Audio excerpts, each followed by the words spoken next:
Las grandes ciudades americanas siempre han fascinado por su tamaño y constituyen una puerta abierta a los universos de ficción. Bajo la mirada de los artistas, Nueva York se convierte en Metrópolis o bien en Gotham City, un espacio de personalidad única, a la vez real e imaginario. El lugar donde viven los superhéroes.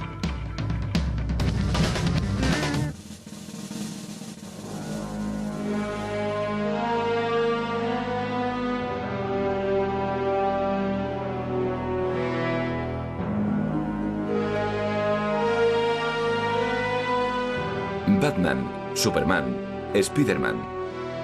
Tantos héroes urbanos, extremos, diferentes, en los que se cristalizan nuestros miedos y nuestros ideales. Desde hace algo más de medio siglo, estos extraños personajes parecen ser los guardianes de América. Sus aventuras llegan a un público internacional que ha sabido reconocerse en los valores y en los sueños que ellos encarnan.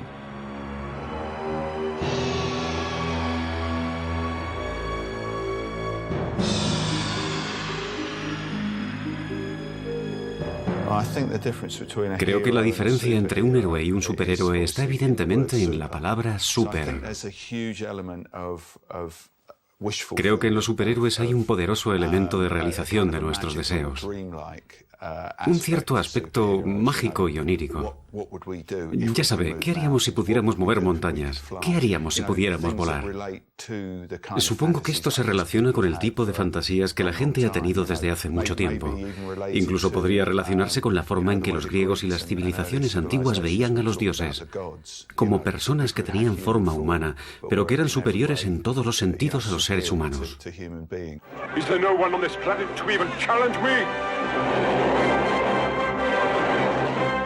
Superman! General, would you care to step outside?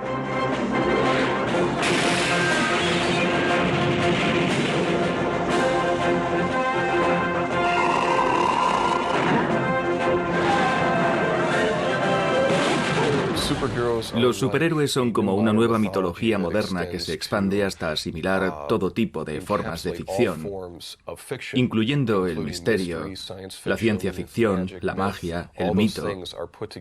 Todas esas cosas se han unido en los superhéroes, y esa es una de sus grandes cualidades, en cuanto que es lo que atrae a la gente. Eso y el hecho de que estén situados con todos sus elementos en nuestro mundo urbano moderno, donde tenemos que suponer que el presidente en el mundo de Superman es el mismo presidente que tenemos en nuestro mundo, y que hay los mismos programas de televisión y la misma música popular. Todas esas cosas existen, coexisten. Y eso nos hace sentir que tenemos algo en común con los personajes. De modo que cuando ese personaje entra en su segunda vida, en su alter ego, haga lo que haga, está en nuestro mundo.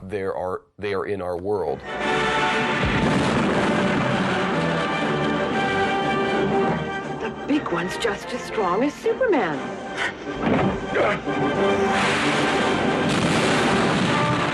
If you've only seen the first part, you haven't seen the best part.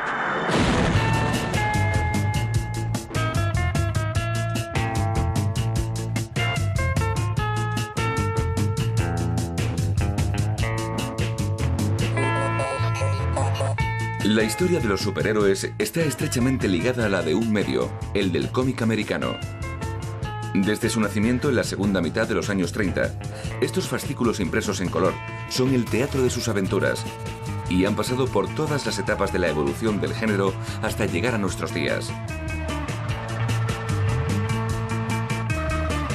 Auténticas estrellas de papel, cada personaje está unido a una editorial particular y a la manera de las estrellas de cine contratadas por los grandes estudios de la Edad de Oro de Hollywood. Algunas de las editoriales más poderosas, DC, Comics y Marvel Comics, cada una con su propia personalidad y sus propios héroes, continúan siendo las más célebres desde entonces.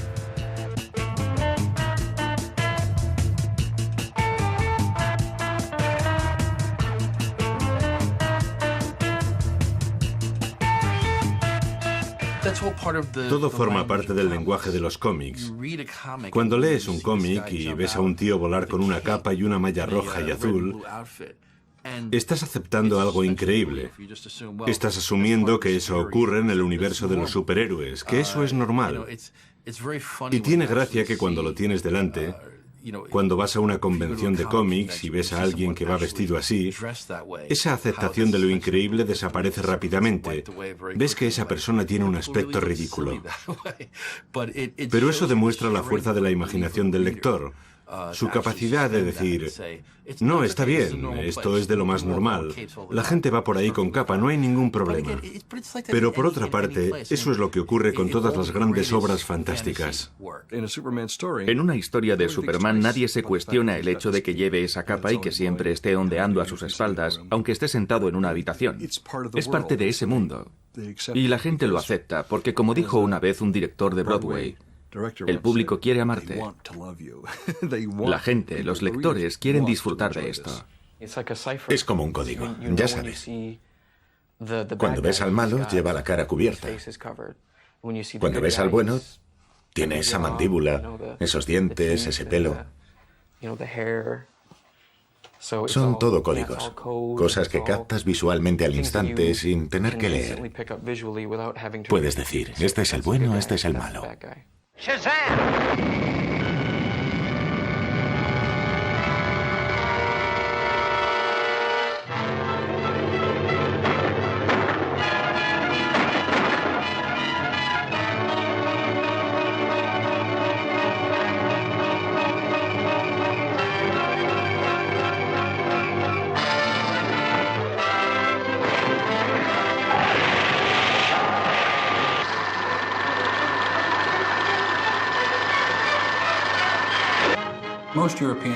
La mayoría de los europeos con los que hablo dicen, esos cómics americanos con los disfraces raros atravesando paredes, qué tontería.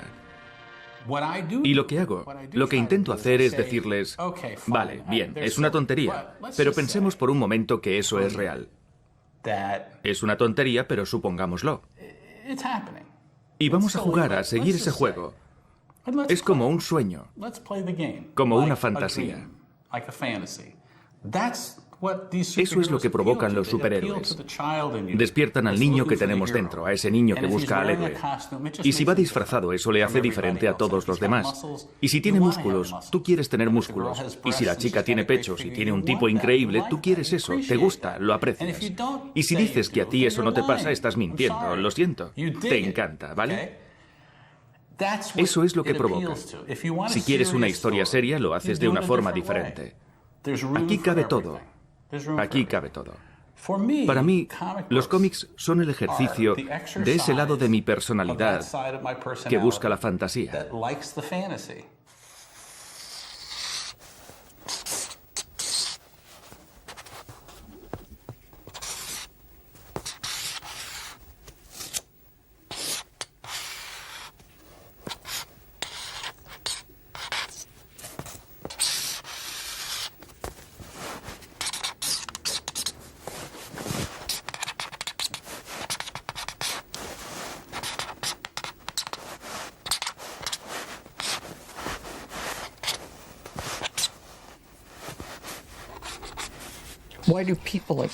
¿Por qué le gustan a la gente los superhéroes? Creo que es por diferentes razones. Creo que si eres joven y te gustan los superhéroes es, y jamás insistiré lo suficiente, por esa sensación de tranquilidad, curiosamente, de seguridad. Para mí de pequeño Superman tenía la cualidad de ser casi real, más real que Santa Claus en muchos sentidos, por lo que representaba, y creo que representaba algo muy americano, pero también algo paternal. Para un chico que se había criado en una familia donde el padre siempre estaba por ahí bebiendo, era bueno saber que había ahí un tipo estable que se encargaría de todo. Así que esa fue una de las razones por las que me metí en los cómics.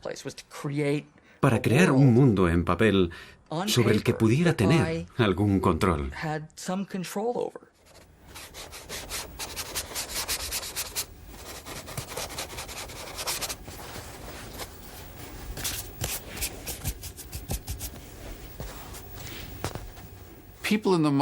En el mundo moderno, la gente se siente cada vez más impotente a nivel personal. Vivimos en un mundo sobre el que no parecemos tener ningún poder. Parece que el mundo gira sin control. No está claro quién está al mando, pero cuando llega un superhéroe, todos sabemos quién está al mando. Por eso creo que necesitamos reafirmar el poder personal en un mundo que nos sobrepasa.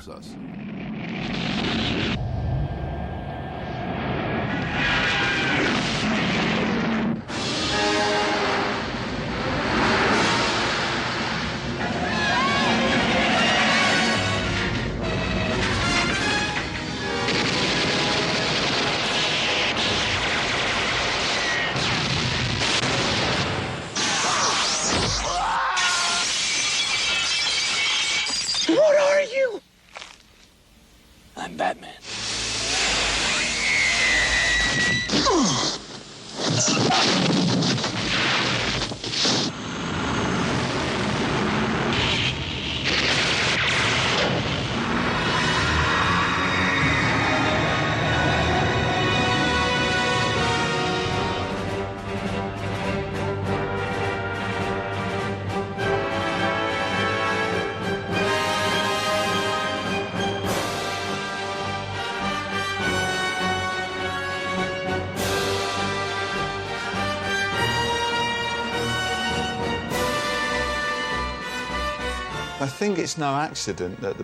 Creo que no es casualidad que las mejores historias de superhéroes se desarrollen en un entorno urbano. Hay algo en esa estética rígida, cuadriculada, casi carcelaria de la ciudad moderna, que funciona muy bien con una figura atlética saltando libremente de aquí para allá, completamente libre de la gravedad, atravesando paredes y todo eso. Sí, funciona maravillosamente. Recuerdo la primera vez que fui a Nueva York. Fue asombroso ver todo el Bajo Manhattan, ver los depósitos de agua, esos depósitos cilíndricos encima de los edificios, igual que los que había dibujado Steve Ditko en Spider-Man. Y pensé, vaya, esto es fabuloso y es real. Utilicé Nueva York como escenario de la mayoría de las historias, porque cualquier tipo de escenario que puedas necesitar lo encuentras en Nueva York. Era un material muy interesante para situar historias. Además, yo vivía en Nueva York, así que me resultaba muy fácil ser auténtico. Podía mencionar el barrio donde estaba ocurriendo algo y sabía que era verdad porque conocía aquellos barrios. Lo que hizo Stan y todos sus coetáneos fue asomarse a la ventana. Todos ellos vivían en Nueva York.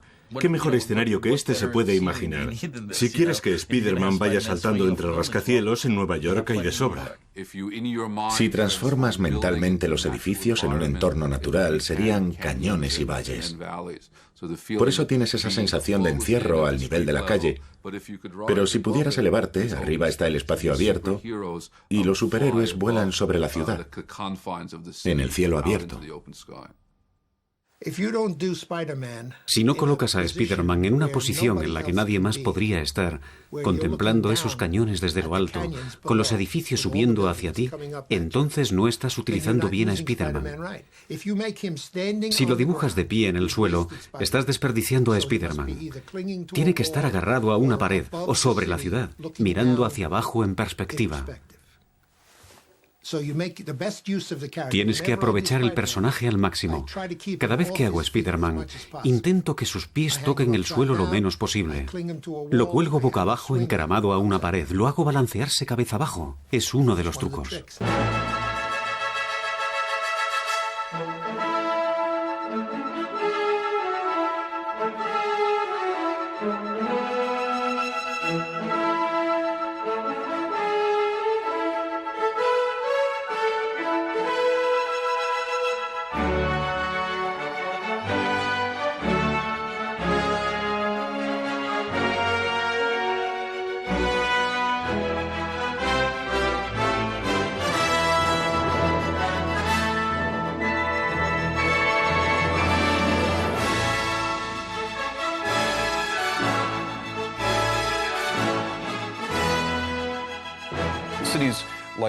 Se supone que las ciudades como Nueva York representan los mayores logros de la humanidad hasta la fecha. Por tanto, ahí es donde va a ocurrir casi todo. Así, el papel de la ciudad es proporcionar al superhéroe el entorno donde puede tener su máximo efecto. Mientras que si pones a Batman en mi pueblo, Lubbock, Texas, Allí no va a tener gran cosa que hacer. Va a tener que ir por ahí buscando algún paleto que sacudir. No tiene mucho sentido coger a personajes como estos, héroes urbanos, y sacarlos de la sociedad urbana desarrollada en la que vivimos. Los superhéroes están fuera de lugar cuando los llevas al campo.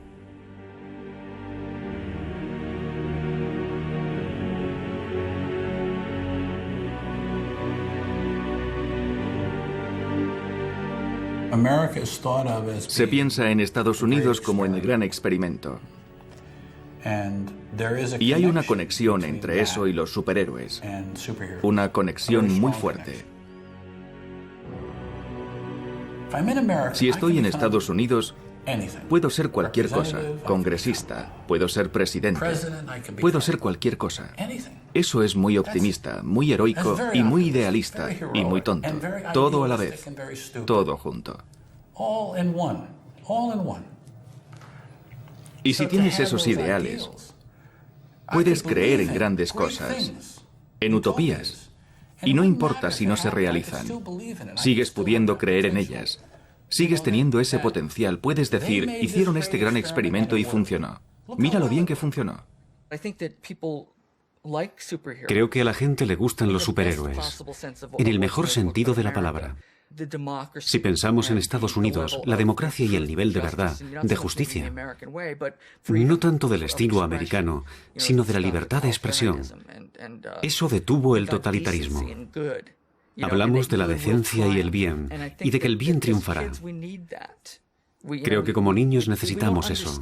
Como niños no entendemos en absoluto el gris, lo cual es extraño, porque si piensas en un país entero al que no le gustan los grises, sino que prefiere entendérselas con el blanco y el negro, eso casi suena como un país lleno de niños, por desgracia. Supongo que es un reflejo de cómo le gustaría ser a la sociedad americana. Pero me gustaría pensar que también es un reflejo de lo que quiere cualquier sociedad, tanto si es europea como si es asiática o africana. Creo que en esencia la gente es buena, que todo el mundo quiere que el bueno triunfe sobre el malo. Creo que por eso todas estas películas y estos cómics tienen éxito en todo el mundo, no solo en Estados Unidos.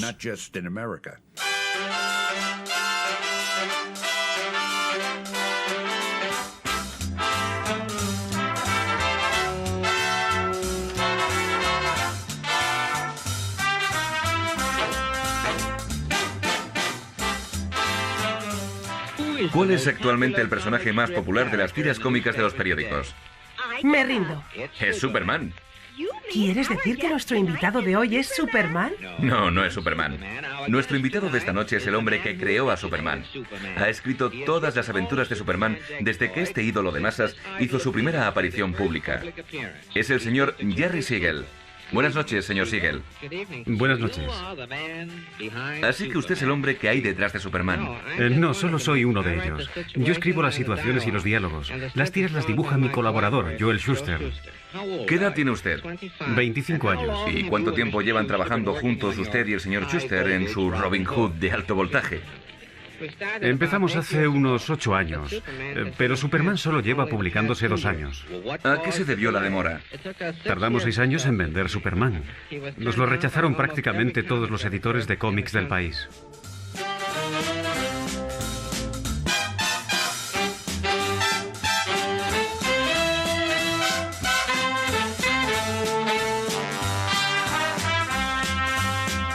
En junio de 1938, el público americano descubre por primera vez el que será el más famoso de sus superhéroes. En la portada del número 1 de Action Comics, Superman levanta un coche solo con sus brazos. Todo un acontecimiento. Recuerdo la primera historia de Superman que se publicó. La primera portada. En la primera portada estaba levantando un coche, lo cual era asombroso. Vamos, ¿quién puede levantar? Dios, si yo pudiera levantar un coche. Y cuando leías la historia, comprender o sentir en aquel momento que aquello era posible, era emocionante. Muy emocionante. Superman, incluso con el dibujo esquemático original, era alguien que yo reconocía. Para mí, estaba vivo. Eso era lo más emocionante, que un personaje como aquel podía existir.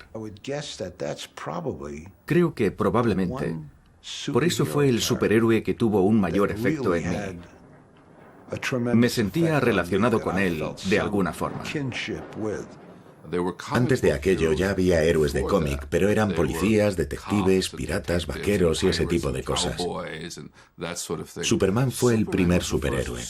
Tenía poderes muy superiores a los del resto de los mortales, como decía la introducción de la serie de televisión.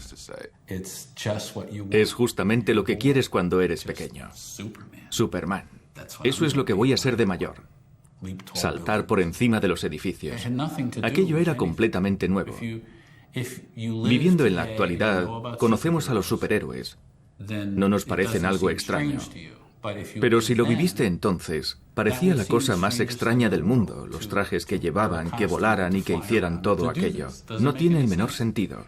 Y sin embargo, así fue. Y vendieron 1 millón de ejemplares.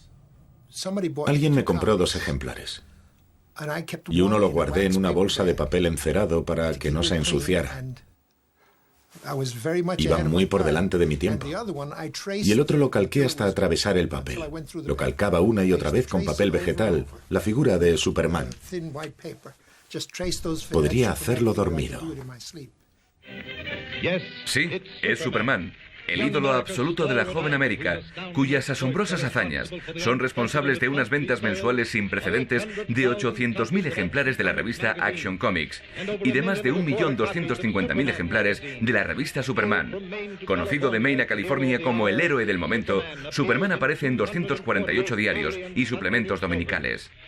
Está en el aire 3 veces por semana. Ha vendido licencias a fabricantes de muñecos, juegos, disfraces, gabardinas, puzzles, chicles, dulces, globos e infinidad de otros productos.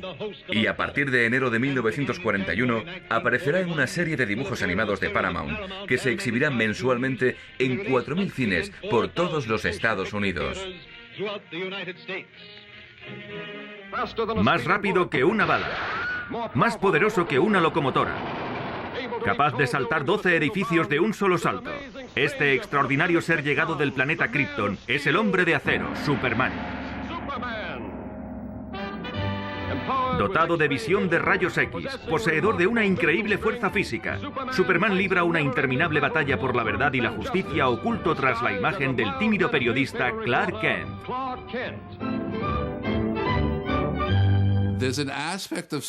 Hay un aspecto de Superman que creo que tiene que ver con el origen judío de sus creadores. Al fin y al cabo es un inmigrante ilegal que llega de un lugar muy lejano. Es un forastero en una tierra extraña. Viene de un planeta donde se supone que todo el mundo es superinteligente. Cambia de nombre cuando llega aquí. Empieza en una granja y después se va a la gran ciudad. Es el clásico patrón de asimilación urbana. Por no hablar de los contrastes entre Clark y Superman. Que Superman sea tan súper y Clark tan súper tímido, tan súper inútil sexualmente con Lois Lane. Es una especie de intelectual. Lleva gafas, es periodista. En los cómics parece como si solo tuviera un traje azul. Es alguien a quien se mira por encima del hombro. Pero el secreto que sabemos, los lectores y los creadores, es que en realidad es Superman.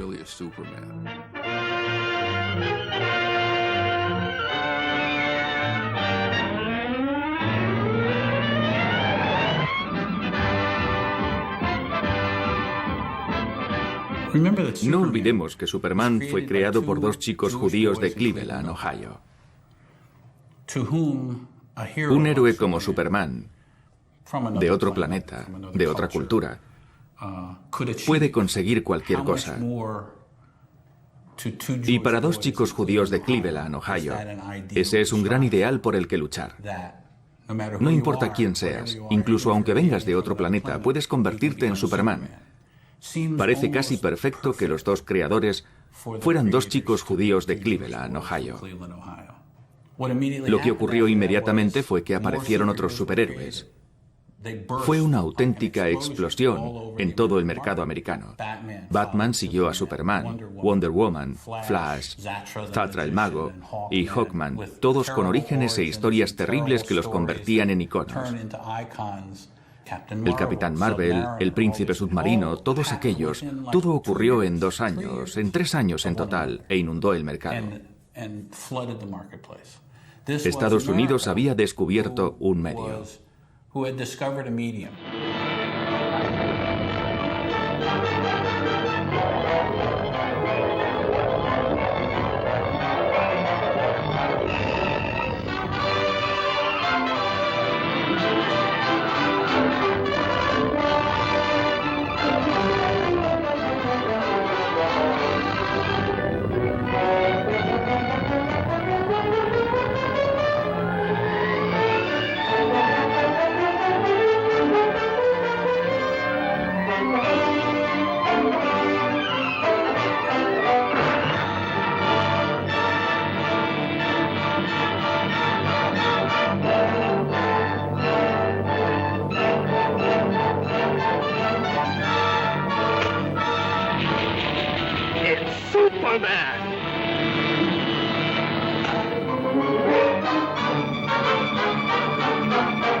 Superman es una especie de dios de los cielos.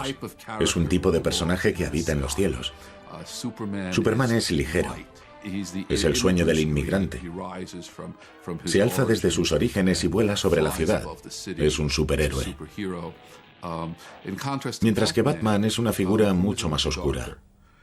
Superman y Batman vienen a representar 2 caras diferentes de la psique. Y se ve claramente. Los directores de cine lo han captado. Si ves las películas de Superman y de Batman, si las ves en el cine, ni siquiera tienes que mirar a la pantalla. Puedes dar la espalda a la pantalla y mirar la sala de cine. Cuando están proyectando una película de Superman, la sala está llena de luz.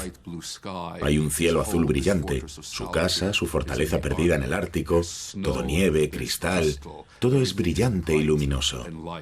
En una película de Batman, si llegas tarde no vas a poder encontrar tu butaca. Apenas hay luz en la sala, está muy oscuro. Así que Superman y Batman son 2 lados opuestos de la psique.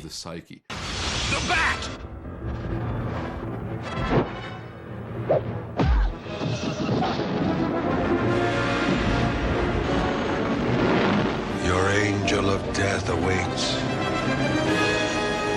I want you.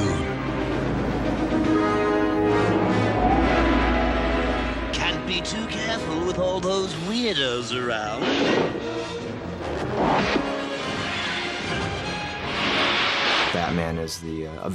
Batman es el espíritu vengador, alguien que ha sufrido una injusticia, que quiere reparar algo que ha ocurrido a su familia. Superman es más una especie de Moisés, una figura que ha venido para guiarnos hacia un futuro mejor. Creo que esos son los personajes que se elevan sobre los demás. Todos los años aparecen muchos, pero estos son los que se elevan, los que han permanecido. Los que apelan más al espíritu humano que tenemos dentro, supongo.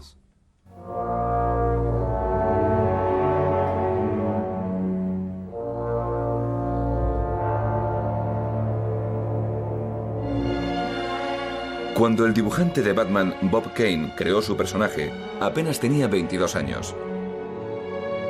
Este personaje, que pronto sería considerado como el mejor detective del mundo, entraba en guerra con la mafia tras la muerte de sus padres. Al igual que su predecesor Superman, el Caballero de la Noche iba a imponerse desde su primera aparición en el número 27 de Detective Comics en mayo de 1939.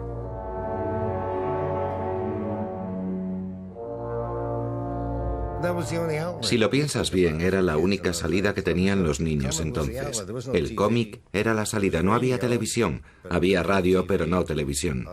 El cine era caro, salía caro en aquellos tiempos ir a ver una película. Y los cómics costaban 10 centavos. Eran lo bastante baratos, supongo. Aquella era la salida. Toda generación necesita una salida de una forma u otra, y la de aquella generación fueron los cómics.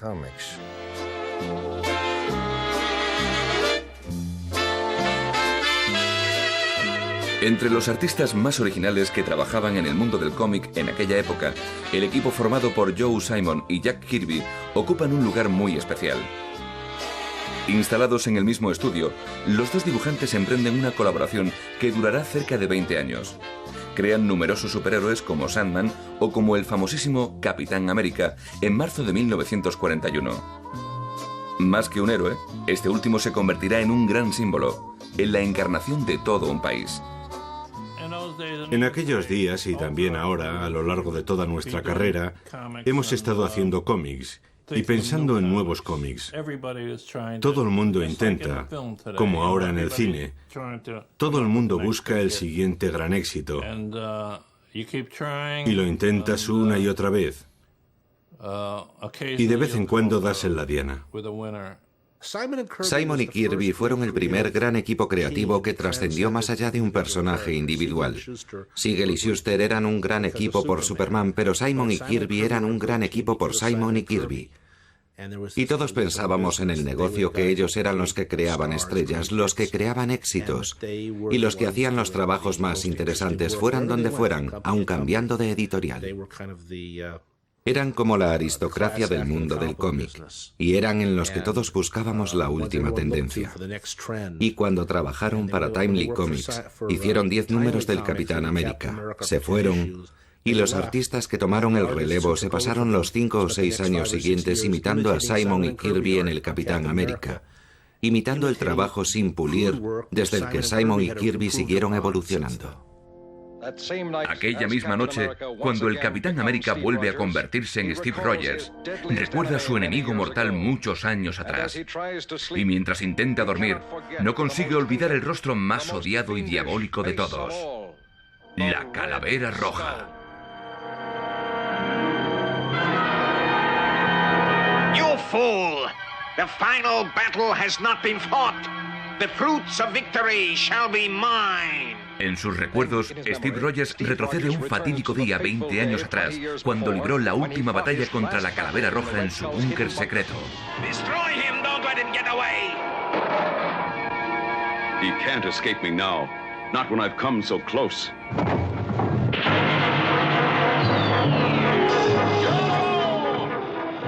Stop him, you fools!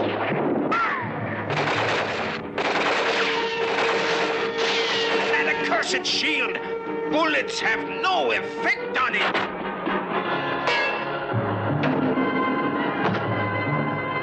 You will never win! You cannot destroy my plan! This will do it! I'll finish you off with this simple hand grenade! I've got to stop him from throwing that grenade. El Capitán América fue concebido como la realización de los deseos del que quiere ir a combatir en la guerra. No quiero ser un simple soldado de a pie, sino el que se lanza en paracaídas en Alemania y les da una buena paliza a las tropas de asalto y luego va y captura a Hitler. Indudablemente era un icono viviente o una extensión del espíritu patriótico americano de la época. Pensé que necesitábamos un villano. Los villanos eran muy populares entonces. Bob Kane tenía unos villanos muy buenos en sus cómics de Batman. Se me ocurrió que nosotros podíamos tener un villano de verdad, un villano real, y pensé, ¿cuál es el hombre más odiado de Occidente? Y ese era Adolf Hitler. Así que el Capitán América empezó con Hitler como villano. Y le dimos un claro tono cómico. Y el Capitán América resultó ser el adversario ideal de Adolf Hitler. Allá por los años 40, cuando se crearon la mayoría de estos personajes, de hecho había un gran villano en el mundo real que podíamos caricaturizar, que podíamos utilizar en los cómics, y podíamos hacer que personajes como Linterna Verde o el Espectro fueran y le pegaran literalmente una paliza a Hitler y pelearan contra soldados con un uniforme real de una nación real y hacerlo sin el menor problema.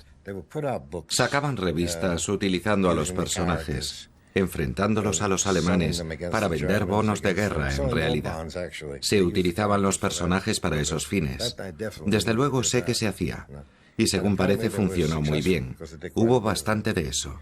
De hecho me acuerdo de un gran cartel de Superman con el águila en el brazo, ¿no se acuerda? Compra bonos de guerra. Hicieron muchos trabajos para el gobierno.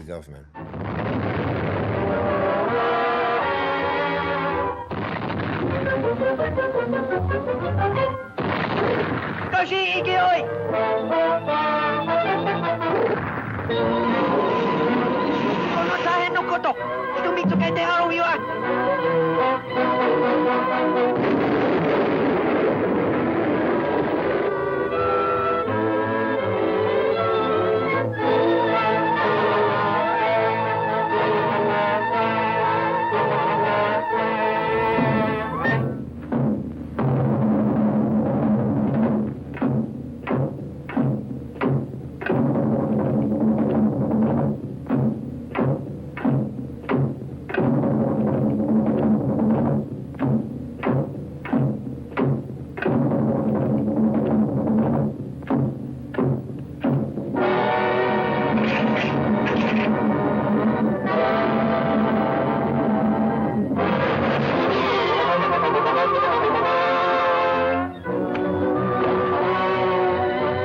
No se trataba tanto de salvar el mundo como de patriotismo. Estábamos en guerra.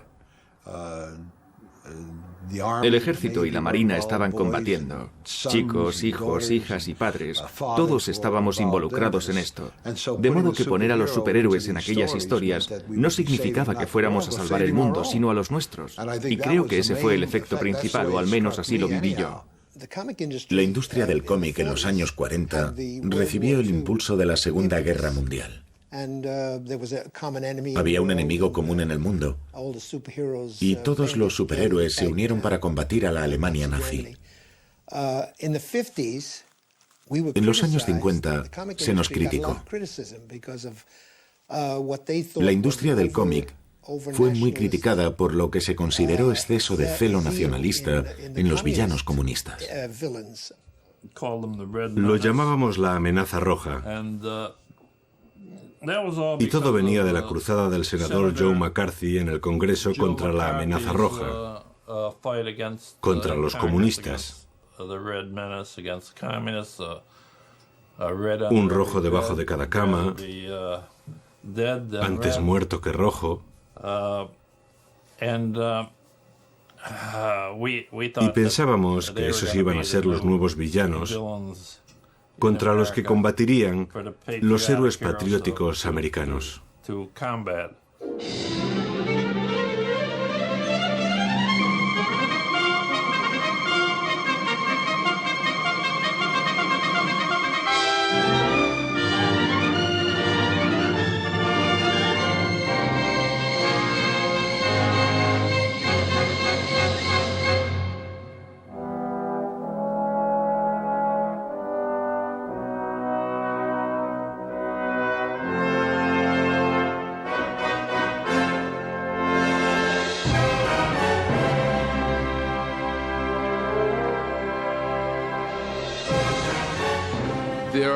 Hay diferentes estudiosos que dicen que la Guerra Fría entró en la psique de los Estados Unidos de forma subterránea.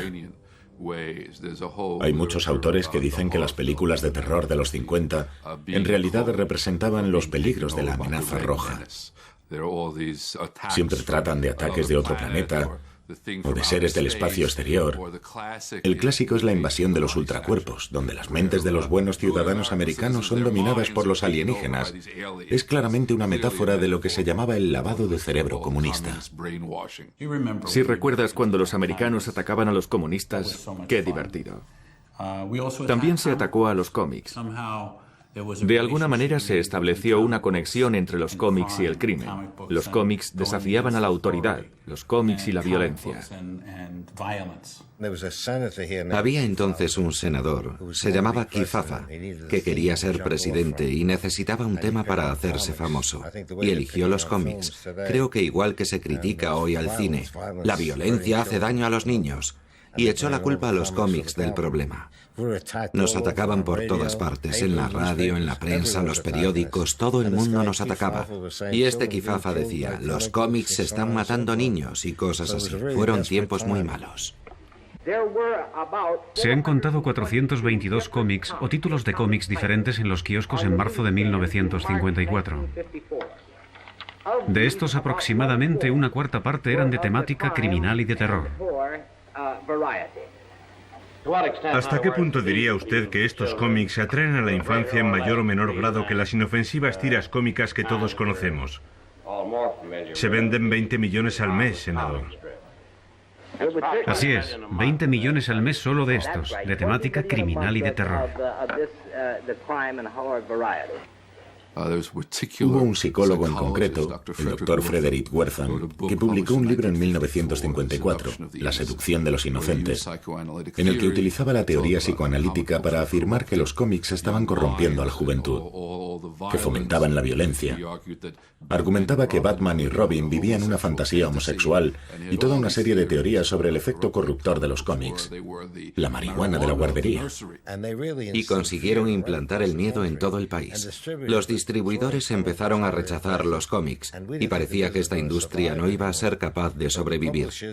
Así que los directores se reunieron y decidieron redactar un código de autocontrol, con la esperanza de que aquello apaciguara a la gente.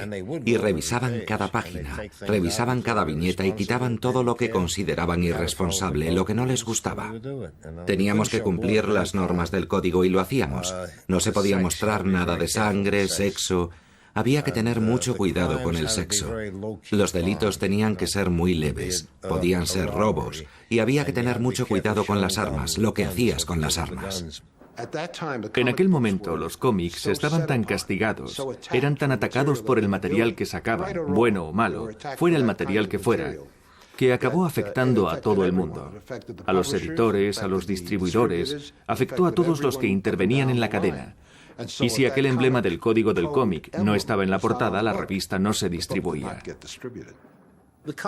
La industria del cómic luchaba por sobrevivir esperando algo como una nueva tendencia. DC Comics lanzó una revista llamada Showcase, en la que intentaba probar nuevas ideas. Pero esto lo que venía a decir es, no sabemos qué publicar. Intentaron un poco de todo, hicieron cómics sobre estrellas de la tele en plan dibujos animados, con la esperanza de que algo funcionara y les mostrara una nueva dirección. Se aparcaron los superhéroes, excepto Batman, Superman y Wonder Woman, los únicos superhéroes limpios que quedaban. Así que en Estados Unidos, yo como estudiante de arte que quería ser dibujante de cómics, crecí en un vacío de cómics que se morían. Se marchitaban y morían y desaparecían. Los héroes de mi juventud estaban desapareciendo.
Entonces en DC Comics decidieron sacar The Flash y sacaron también Linterna Verde.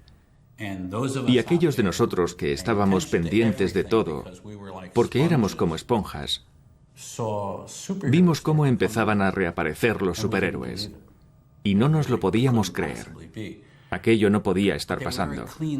Pero eran superhéroes muy limpios, como Superman, muy educados y muy guapos. Solo combatían a tipos muy malos y a alienígenas del espacio. Pero era un principio, quizá el principio del retorno de los cómics. Recuperaron a The Flash en una versión más moderna editada por Julia Schwartz y hecha por John Broome, Bob Kenneth y Carmine Infantino. Y aquello empezó a enganchar, pero tampoco mostraba una tendencia clara. Y entonces salió el primer número de Los Cuatro Fantásticos y la industria entera cambió. Aquel fue un cómic que marcó un hito, que de repente decía a los lectores: ha amanecido una nueva era. Es un buen momento para empezar a leer cómics otra vez porque estamos haciendo algo diferente.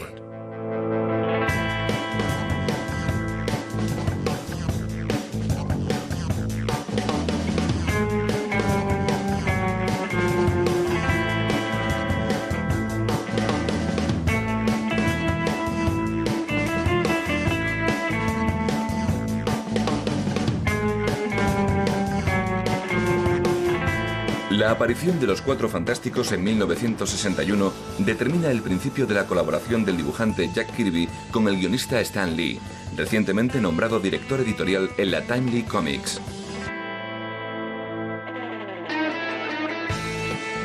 Este dúo hará revivir para la editorial los grandes héroes de la Edad de Oro, al tiempo que recreará toda una pléyade de nuevos personajes formidablemente populares, desde el increíble Hulk al equipo de X-Men. Se vendieron muy bien. Entonces me dije, hemos creado un nuevo tipo de historias y tenemos un nuevo grupo de aficionados. Y pensé, vamos a darle un nuevo nombre a la compañía. Y la llamé Marvel Comics. Y así fue como ocurrió. La primera vez que vi un cómic de Marvel fue una bocanada de aire fresco, un enfoque diferente. Era más vivo, más ágil, con más color. Y los personajes no se tomaban a sí mismos demasiado en serio. A los personajes de Marvel les pasaba de todo, y quizá fuera consecuencia de que todos eran mutantes de alguna clase y no superhéroes. Pero sus aventuras eran más divertidas. Los aficionados se encontraban con estos personajes y veían una diferencia. ¿Cuál era esa diferencia? Bueno, DC Comics presentaba nuevos héroes americanos, resplandecientes, guapos, que hacían buenas obras. Marvel Comics convertía a los monstruos en héroes. Y de repente era una clase completamente diferente de superhéroe. Eso no significa, desde mi punto de vista, que los cómics de DC no fueran importantes. Simplemente es una nueva forma de concebir a los héroes.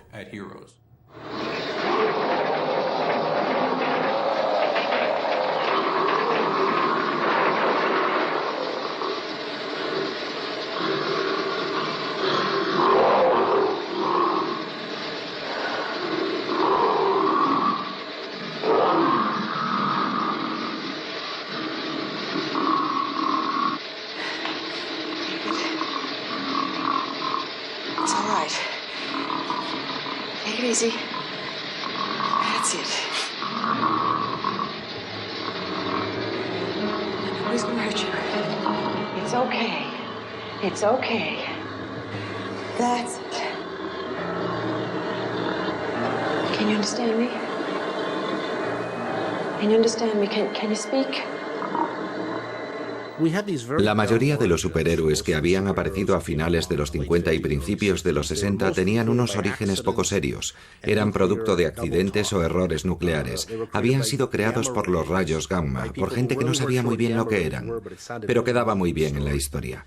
Y en aquel momento los medios bombardeaban a la gente con noticias sobre pruebas, experimentos y accidentes nucleares. Y la gente aceptaba la idea. Sí, claro, supongo que los rayos gamma también pueden crear superhéroes. Lo que eran los Cuatro Fantásticos era un cómic de monstruos. Tenías a 4 personas que subían al espacio, recibían una descarga de rayos cósmicos y uno de ellos volvía convertido en monstruo. Otro volvía con la habilidad de incendiarse. Otra volvía pudiendo crear campos de fuerza y hacerse invisible. Y otro regresaba siendo capaz de estirarse. Desde el punto de vista de Marvel Timely, aquello eran 4 monstruos, y eran 4 monstruos que se convertían en héroes.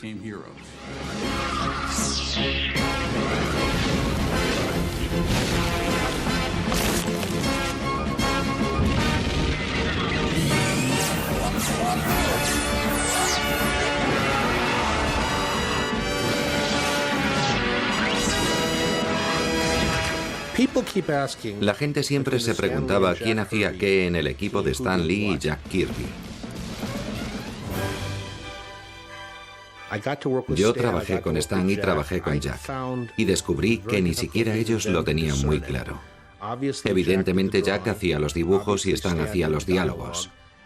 Los conceptos, las ideas básicas, los argumentos, las filosofías subyacentes de los personajes eran de los dos, y no siempre de quien uno se imaginaba. La gente suele pensar que Jack aportaba las visiones cósmicas y Stan ideaba los rasgos humanos y las personalidades. Y lo que yo descubrí en algunos casos era exactamente lo contrario. Al principio yo le daba todos los detalles de cómo debía ser la historia. Pero después de muy poco tiempo, solo hablábamos 5 o 10 minutos. Yo le decía quién quería que fuera el villano y cuál quería que fuera el problema o la amenaza. Y entonces dejaba a Jack que lo dibujara como le diera la gana. Él añadía lo que quería a la historia con sus ilustraciones. Y entonces me daba los dibujos y yo añadía los diálogos y los textos. Así que era una auténtica colaboración. Los dos trabajábamos en aquellas historias. La síntesis de estos dos creadores produjo un número asombroso de personajes y escenarios realmente fantásticos. Creo que Stan y Jack crearon un método de trabajo, una especie de método Marvel, en el que el guionista escribía un argumento, a continuación el dibujante interpretaba libremente ese argumento y finalmente el guionista lo reescribía. La mitad de la industria sigue utilizando ese sistema hoy en día.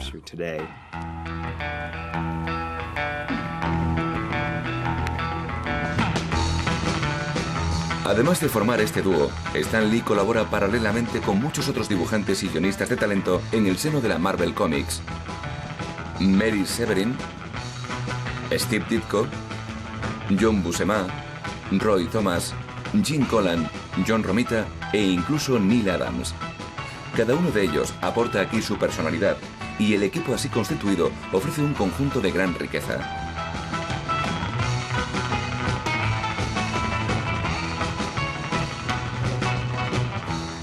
Daredevil, Spider-Man, Doctor Strange, Iron Man... Las nuevas series se multiplican. Stan Lee adapta el guión al universo de sus jóvenes lectores y rápidamente los adolescentes de los años 60 se sienten implicados por los problemas de identidad o de integración en la sociedad de estos héroes tan diferentes.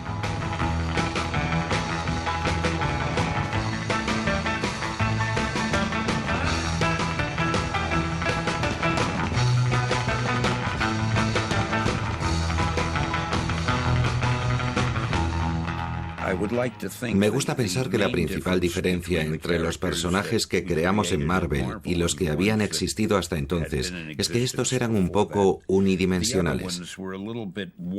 No sabías nada de ellos, salvo cuál era su poder, y sabías quién era el villano, y solo les veías combatir. Yo intenté hacer nuestros personajes de modo que su vida personal fuera tan interesante como sus aventuras.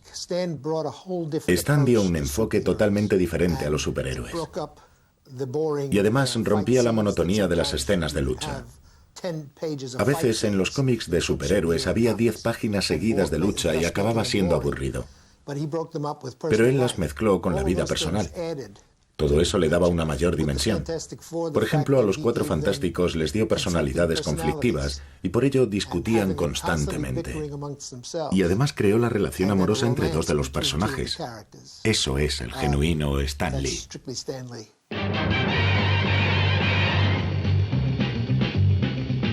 Spider-Man, Spider-Man, does whatever a spider can. Spins a web any size, catches thieves just like flies. Look out, here comes the Spider-Man. Is he strong? Listen, bud, he's got radioactive blood. Can he swing from a thread? Take a look overhead. Hey there goes the Spider-Man. In the chill of night, at the scene of a crime, like a streak of light, he arrives just in time. Spider-Man, Spider-Man, friendly neighborhood Spider-Man, wealth and fame he's ignored, Action is his reward to him. Life is a great big hang-up. Wherever there's a hang-up, you'll find the Spider-Man.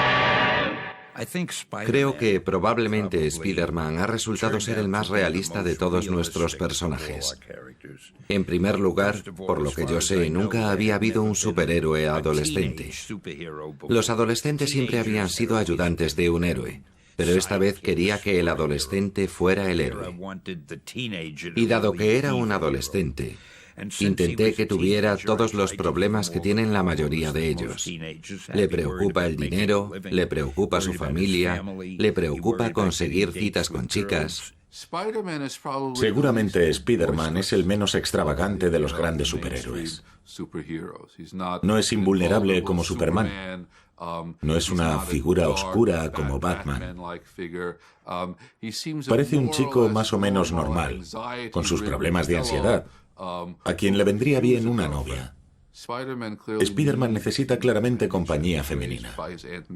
Lo crió su tía May. No está seguro de sí mismo y necesita que le reconforten porque sus dudas existenciales le afectan como no afectan a los demás superhéroes. Estos son tan súper que es difícil identificarse humanamente con ellos. Lo que hizo Stan Lee fue crear unos personajes que, aunque tenían poderes sobrehumanos, se parecían mucho a nosotros, a mí y a todo el mundo. Todos tenemos talones de Aquiles. Todos tenemos en nuestra vida problemas que intentamos resolver o de los que intentamos huir. Y eso fue lo que hizo Stan. Esa era la genialidad del universo Marvel cuando apareció. Los personajes se asemejaban a nosotros. Aunque eran seres casi míticos con aquellos trajes, siempre estaba pasando algo más detrás de la máscara. You know, I just realized that I don't know much about you. How did you and Murdoch first join forces? It's unfortunate that we masked men must hide so much from the world. But there is one thing you do need to know. Behind this mask is the face of a friend and a lifelong partner in your war against Kingpin. Thanks. Goodbye, Daredevil. And don't worry, I'm going to fight the Kingpin to the bitter end. So help me.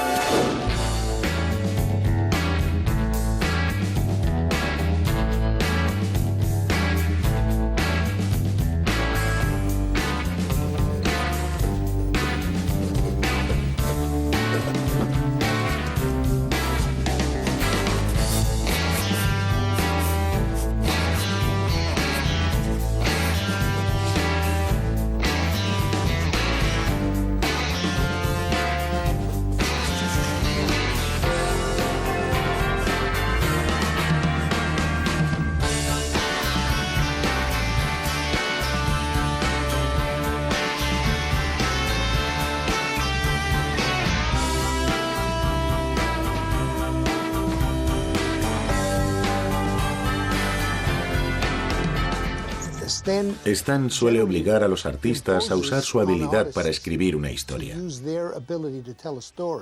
Y luego lo utiliza, lo cual le ahorra tiempo. Una de sus mejores ideas fue utilizar el argumento en lugar del guión. Te daba un argumento, lo que nos obligaba a la gente como yo, como John Buscema y Jim Collan, a ejercitar nuestra habilidad para contar una historia. Siempre le entusiasmaba. Miraba tus páginas, las examinaba con atención y generalmente los comentarios eran muy positivos. Nos decía que vistiéramos a la gente con ropa de aquella época, que los jóvenes fueran vestidos como vestían los jóvenes entonces cuando iban a clase o a trabajar. Decía que lo peor que se podía hacer es que pareciera un cómic dibujado hace 10 años atrás. Así que estábamos muy pendientes de mantenernos al día. Estábamos reflejando aquella época. De modo que cuando se introdujo el contenido social en los 60, no fue una casualidad. Fue porque Stan nos pedía que reflejáramos la vida diaria. Y cuando Vietnam se convirtió en un problema, mostramos problemas en la universidad. Estudiantes radicales. Hicimos cosas muy interesantes. Stan tenía claro que era vital reflejar la actualidad.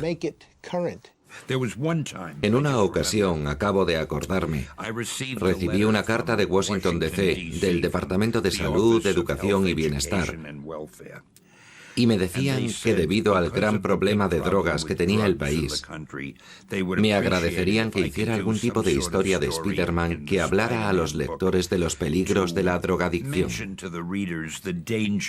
A mí nunca me ha gustado sermonear, pero metí una pequeña secuencia en una historia, una pequeña parte, en la que un amigo de Spider-Man había tomado... Yo tampoco sé mucho de drogas.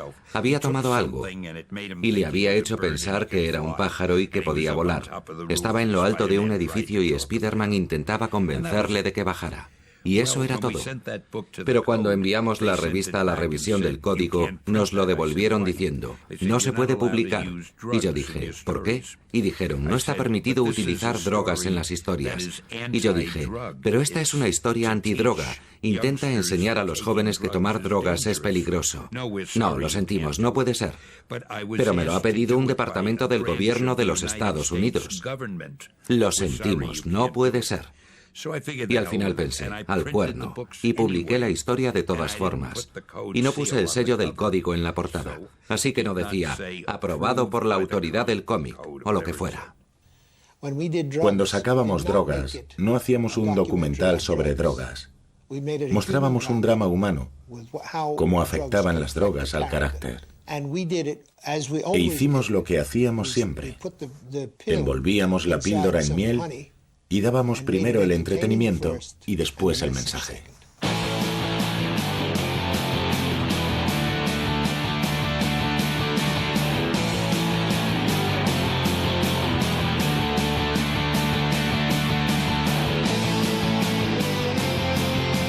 La mayor parte de los superhéroes creados por Stan Lee han continuado siendo extraordinariamente populares.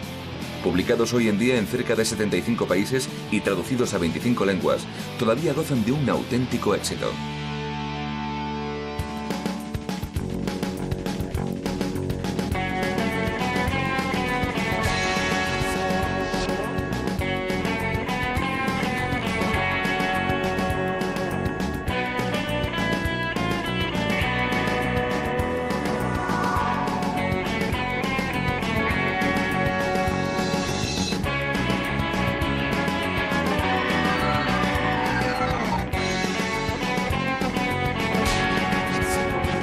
Una de las innovaciones capitales de Marvel Comics fue la atribución de superpoderes a los supervillanos. Antes de ellos, los héroes combatían esencialmente con los sabios locos, gángsters, robots y monstruos venidos del espacio. Los villanos de Marvel eran superpoderosos, antítesis perfectas de los héroes constituidas como dobles en negativo. El mal aceptado como alter ego indispensable del bien.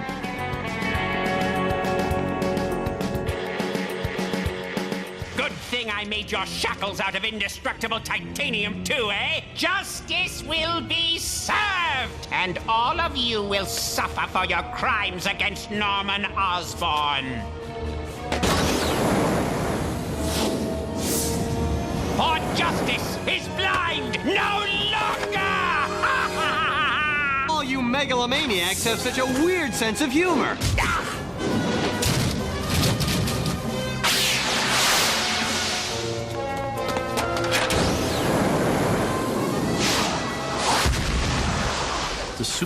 En muchos aspectos, el supervillano es casi idéntico al héroe.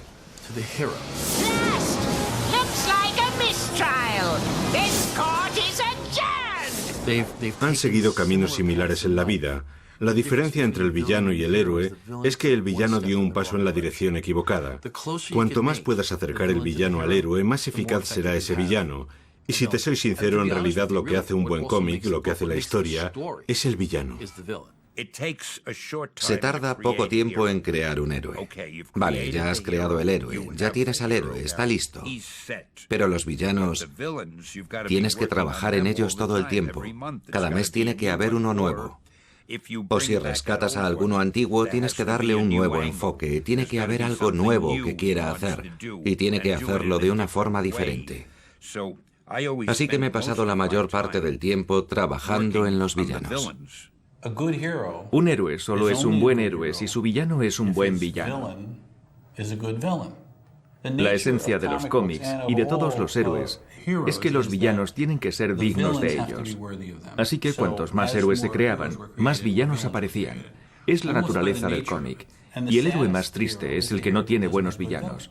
Si lo piensas, ¿qué personajes te gustan? A mí me gusta Batman porque tiene buenos villanos. Es el yin-yang. Los dos deben tener fuerza. De hecho, creo que es más difícil crear un buen villano que un buen héroe. Un buen villano tiene que ser muy creíble, pero también muy malvado, y además tiene que provocar cierta empatía. No puede ser completamente distante. Es decir, creo que cuanta más gente se identifique con el villano, pero piense, yo no haría eso, mejor es el personaje que has creado. Si pensamos en los universos que han desarrollado desde hace 40 años Marvel y DC, se podrían contar con los dedos de una mano el total de grandes villanos.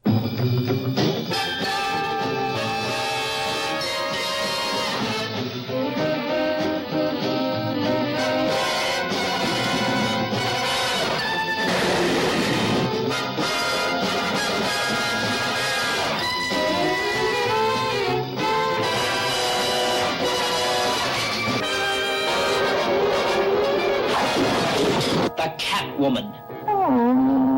The Joker. The Penguin. The Riddler. Our first full-length motion picture feature in color opens a whole new world of thrills.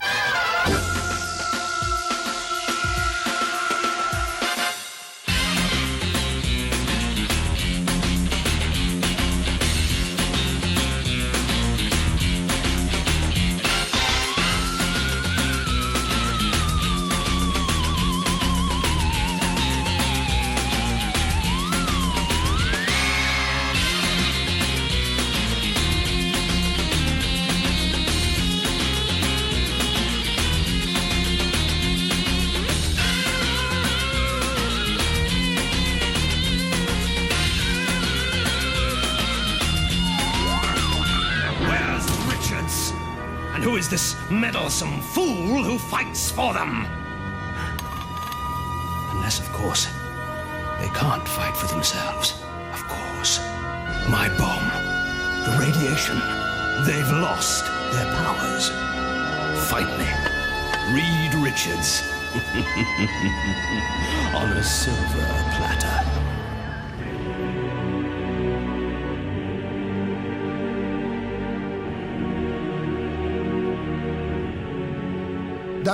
El Doctor Muerte era un personaje con el que Stan Lee podía mostrar su gran talento. Lo convirtió en un gran villano. Victor Von Doom era un científico, pero una explosión le destroza la cara. Era como el fantasma de la ópera que se pone una máscara de hierro. ¿Cómo no te va a gustar un personaje así? El Doctor Muerte es probablemente el mejor de los villanos, aunque quizá Galactus es aún más grande. Piensa en el tamaño de Galactus, piensa en el poder de Galactus. Solo a Jack Kirby y Stan Lee se les podía haber ocurrido algo así. Una persona que devora planetas. A mí no se me habría ocurrido algo así ni en sueños. Es totalmente increíble. Y además tiene a Estela Plateada vagando por el espacio en busca de planetas para que los devore su señor. Es un personaje absolutamente extraño y maravilloso.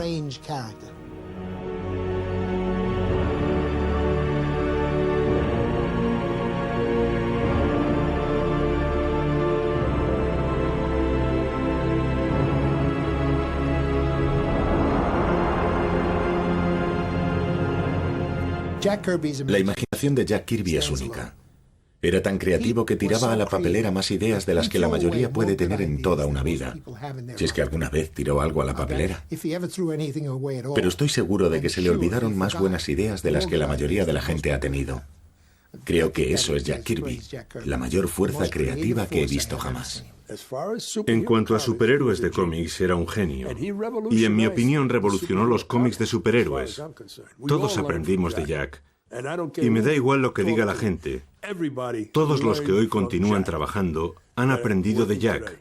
Todos recibimos algo de él. Jack era muy prolífico, era muy diferente. Era el único artista que he conocido que empezaba por arriba sin hacer ningún boceto. Empezaba con una línea y terminaba el dibujo, lo cual es increíble. Yo no podría hacer algo así. Y era tremendamente rápido. Jack era muy diferente. Creo que es algo que comprendes con el tiempo de la gente más brillante, que son diferentes, que sobresalen entre la multitud. Y desde luego Jack sobresalía. Cuando volvías una página te explotaba en la cara. Sus dibujos. Era la tensión que había en cada viñeta. Todo, las expresiones.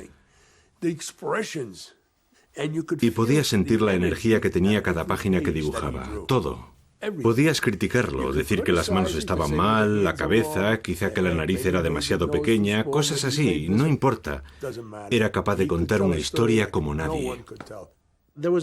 Había cierta nobleza en todos los personajes de Jack. Tenía una visión muy positiva de la humanidad. De hecho, discutió varias veces con otros guionistas y dibujantes de cómics que tenían una imagen mucho más negativa de la humanidad.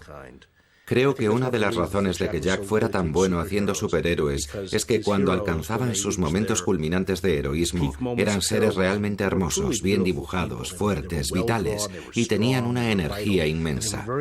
Todo lo que dibujaba Jack tenía energía, pero sobre todo sus héroes, en sus momentos de máximo heroísmo. A decir verdad, si te han influido en algo los cómics, si has estado leyendo y dibujando cómics en los últimos 30 o 40 años, en alguna medida te ha influido la contribución de Jack a los cómics. Y Jack es el creador de cientos de personajes. Fundamentalmente creó a los Cuatro Fantásticos, el Capitán América, Iron Man, Hulk, los X-Men, The Demon. La lista es interminable. Él creó más superhéroes de los que nadie ha creado jamás. Y acabó siendo la persona más influyente del mundo de los cómics norteamericanos.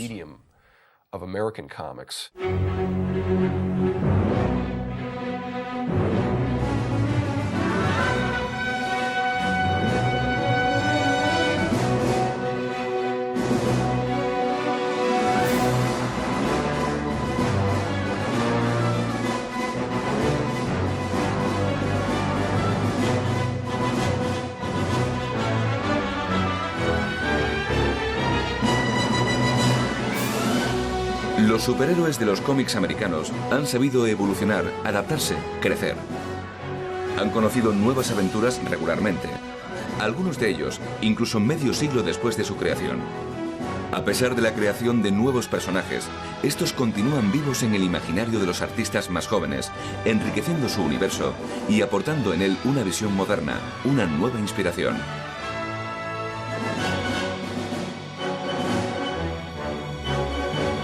Los herederos de Siegel y Shuster, Bob Kane y Jack Kirby se llaman Bill Sienkiewicz, Dave Gibbons y Alex Ross.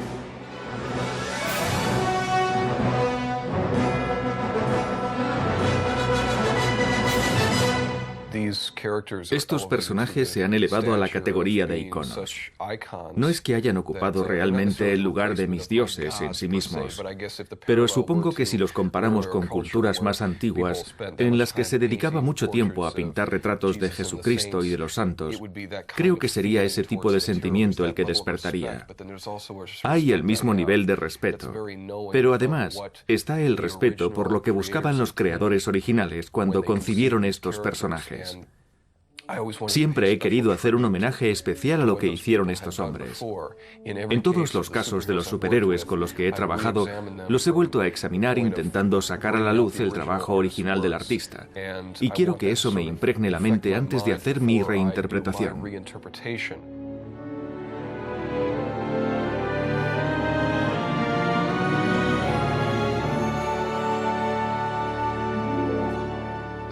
Los héroes de los cómics han sobrevivido durante tanto tiempo porque se reinventan continuamente.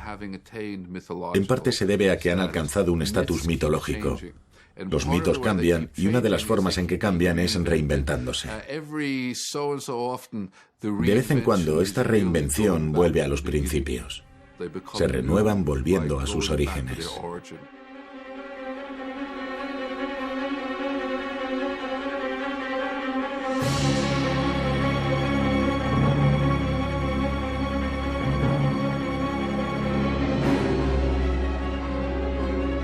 Todos los grandes héroes han conocido auténticas revoluciones gráficas, adaptándose constantemente a su época y manteniendo siempre su esencia original.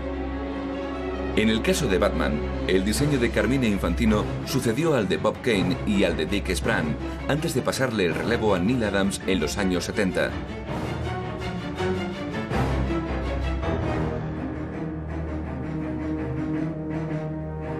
Después vendrá la versión de Frank Miller, de Brian Boland, de decenas de otros.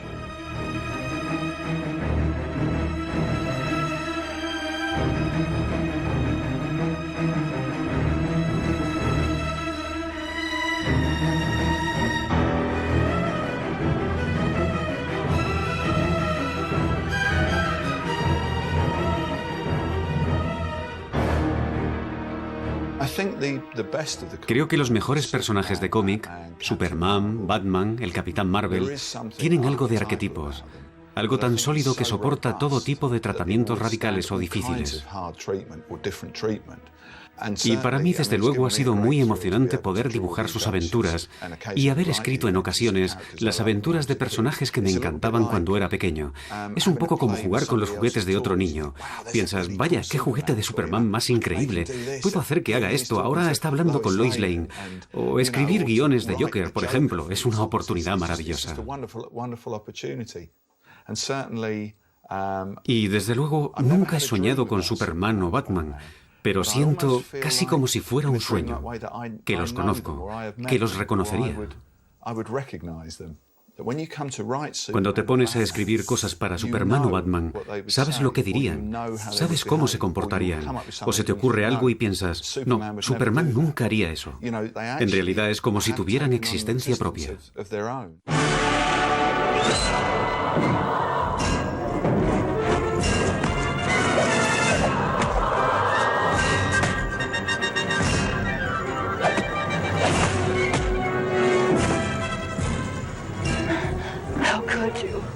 I'm a woman. Sorry.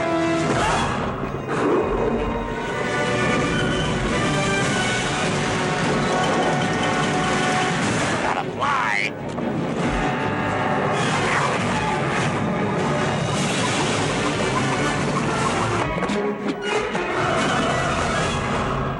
Meow.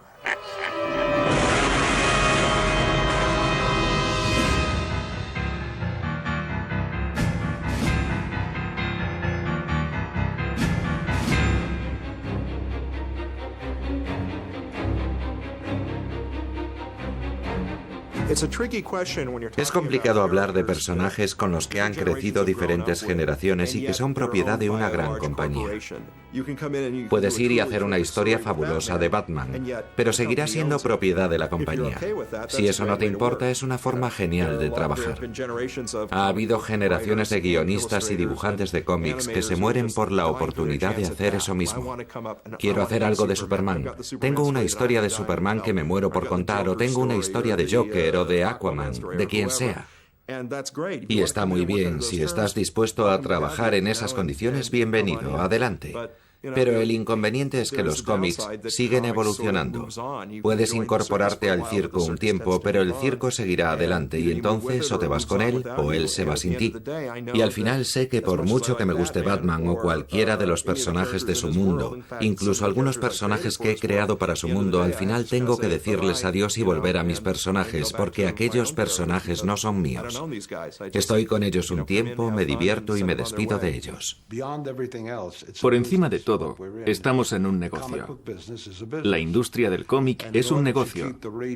Y para mantener el interés de los lectores y que quieran leer tu material, tienes que darles cosas nuevas.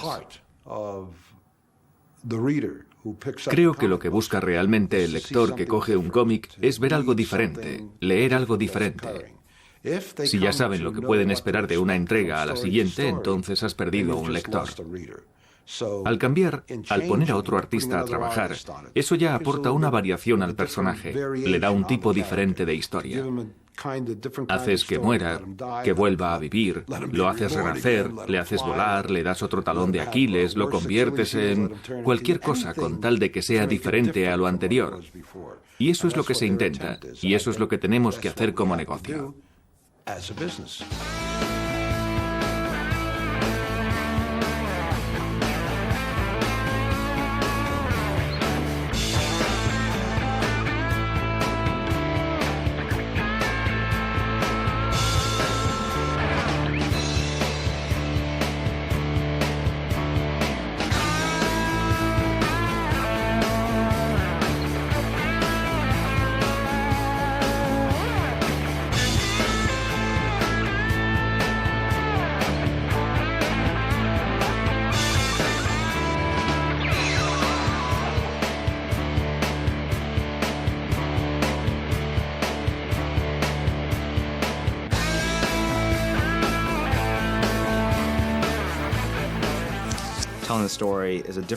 La habilidad de contar una historia es diferente de la de dibujar en sí.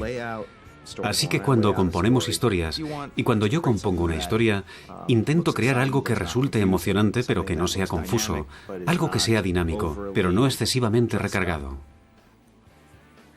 En los viejos tiempos tenían una forma bastante típica de contar una historia, 3 tiras, con 2 o 3 viñetas por tira, para tener un total de unas 6 o 7 viñetas, y a continuación una página póster. Esto se hacía muy habitualmente. Creo que en los 70, con la llegada de la contracultura, se hacen cosas más dinámicas gráficamente en publicidad, en ilustración.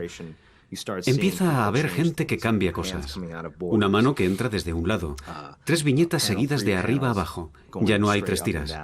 Viñetas en ángulo, personajes que se reflejan en el pomo de una puerta, escenas en las que ves un edificio reflejado en unas gafas. No te lo muestran directamente.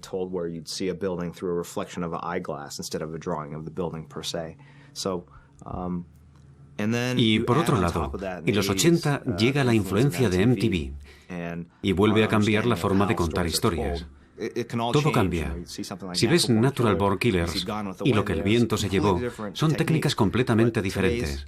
Hoy en día los niños y los lectores son más agudos porque han crecido con MTV. Han visto este tipo de películas. En los cómics también se refleja eso porque todos formamos parte de la sociedad. Así que ves muchas cosas que antes no se habían visto.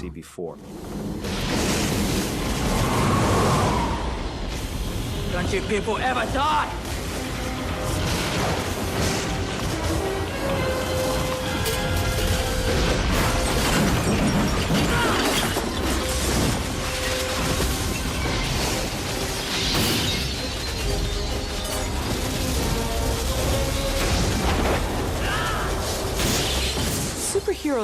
Los superhéroes son un fenómeno de nuestra cultura.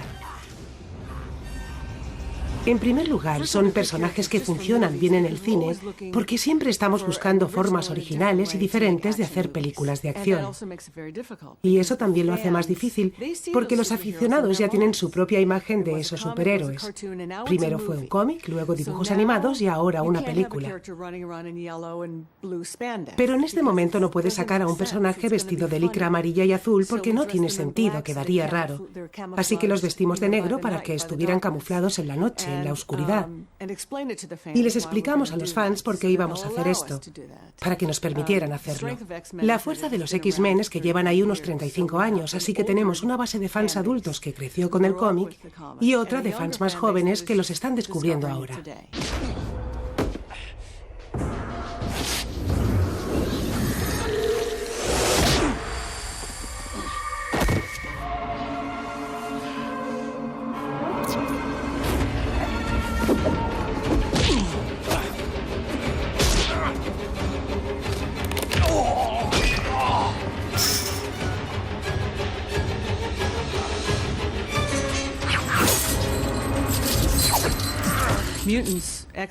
Los mutantes, los X-Men, son marginados y son malentendidos.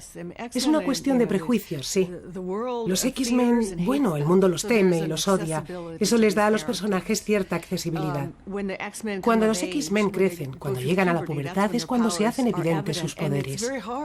La pubertad es muy difícil para todos, porque a tu cuerpo le pasan cosas de repente que no comprendes. Lo mismo le pasa a los mutantes. De pronto hacen así y lanzan un rayo y es difícil asimilarlo. Por eso te identificas con ellos. We need to talk. You see, you and I have something in common. Batman. To destroy Batman, we must first turn him into what he hates the most. Namely, us. Maybe this isn't a good time to mention this, but my license has expired!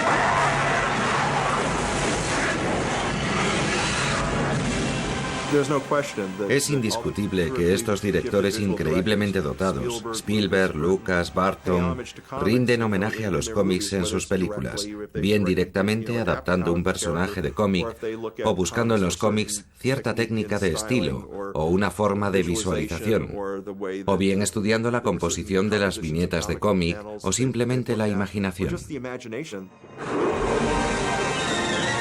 dear penguins, the time has come to punish all of Gotham!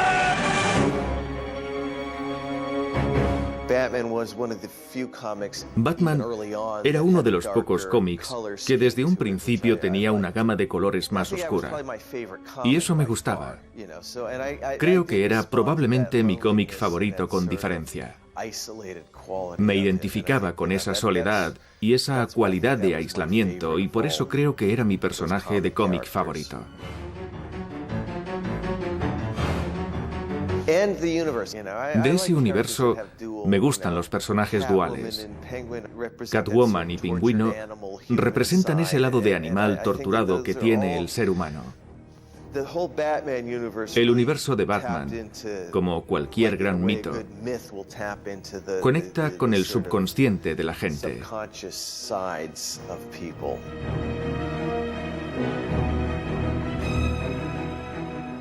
Para mí, era el mejor personaje, al igual que sus villanos. Eran los que tenían un perfil psicológico más sólido. Creo que todos ellos hunden sus raíces en la esencia misma de los cómics.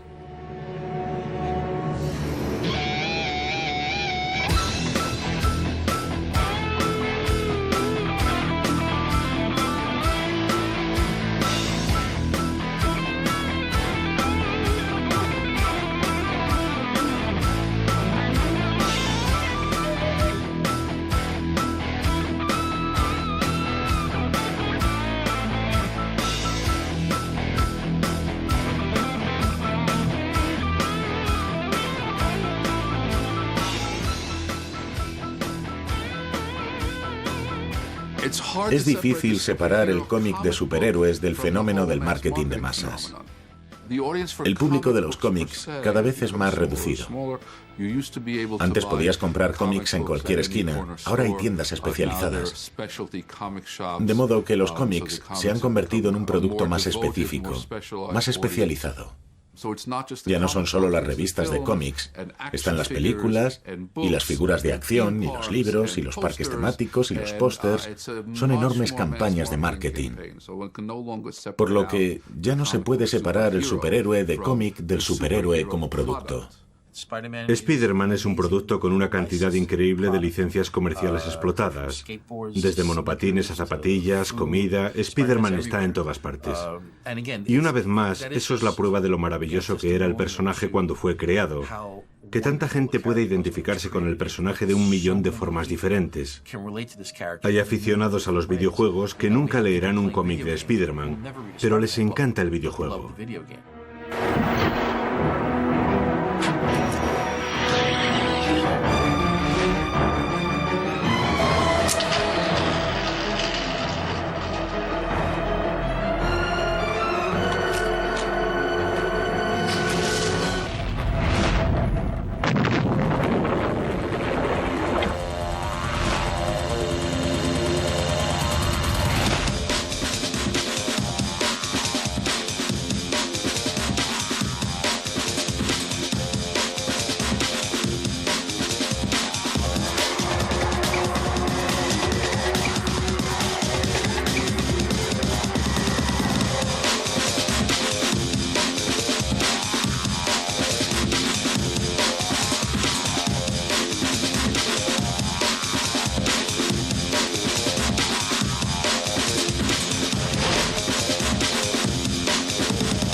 Con una violencia más cruda y la aparición de los antihéroes en un universo a veces sangrante, los jóvenes superhéroes ofrecen hoy día el reflejo de un mundo cuya percepción misma del bien y del mal ha evolucionado considerablemente.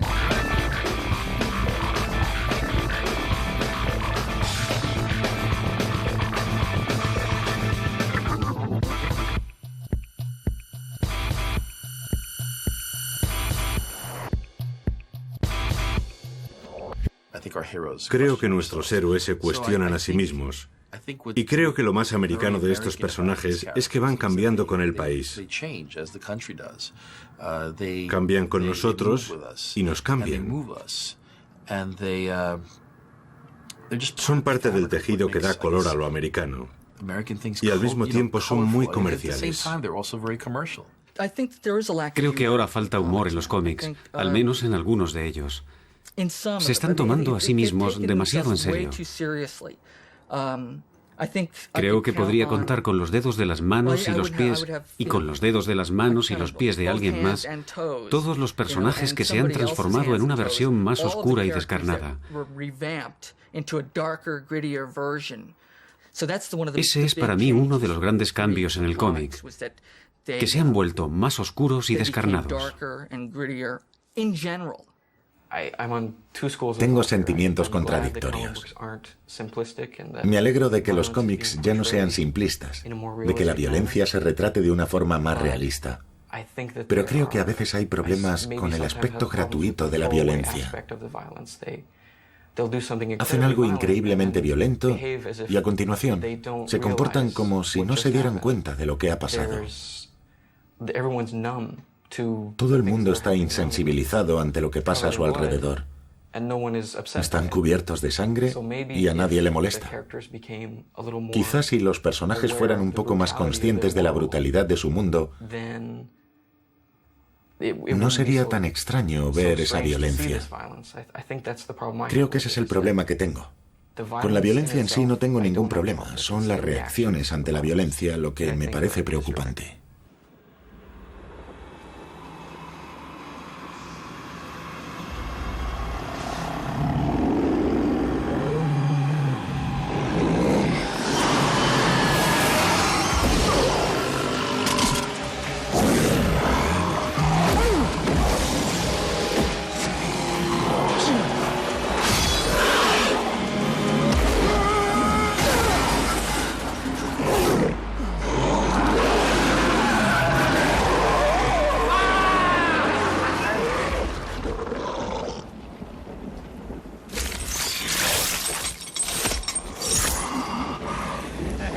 Violator 1, Spotty Boy 0. Oh, oh, oh. Yeah, yeah, yeah, yeah, yeah. Huh. You've been violated, girly man. Huh? I could have killed you like that. Is that a little more surprise than you wanted?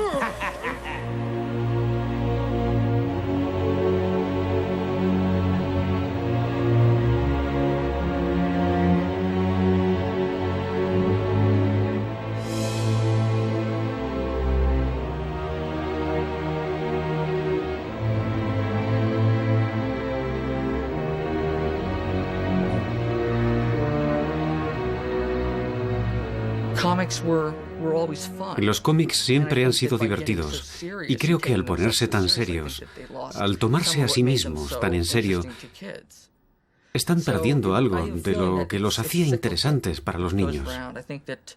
Tengo la sensación de que es algo cíclico, que va y viene.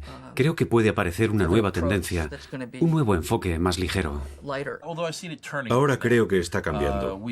Hemos pasado por un largo periodo muy oscuro y creo que la gente ya tiene ganas de que sus héroes vuelvan a ser heroicos. Y sabe, creo que eso ha tenido que ver con el clima político que se respira en los Estados Unidos, especialmente en el caso de los cómics.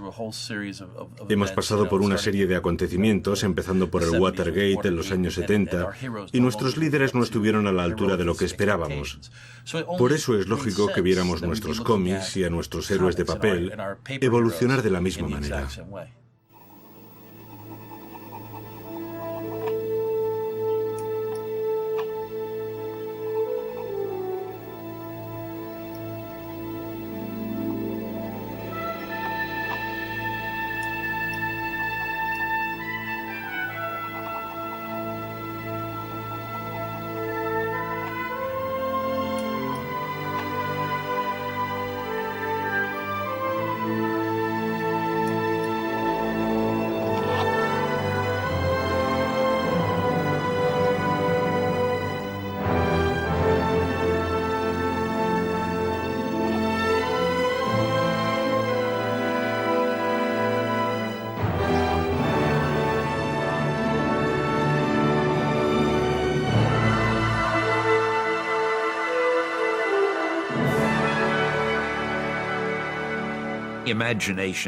La imaginación es una de las cualidades más importantes que tenemos y se debe alimentar. Creo que lo bueno de estas historias de superhéroes es que alimentan la imaginación, porque cada guionista que crea este tipo de historias está intentando imaginar algo nuevo, algo emocionante, algo que el lector no ha visto nunca, y quién sabe cómo va a acabar. Muchas veces me dicen, ¿no estás harto de los superhéroes? ¿No están hartos los lectores? ¿Cómo es que no se han hartado? Pero siguen leyéndolos y los están disfrutando las nuevas generaciones. Yo sigo sin entenderlo. Nunca me imaginé que dedicaría toda mi carrera a crear superhéroes. Me parece increíble. Es la mayor sorpresa de mi vida.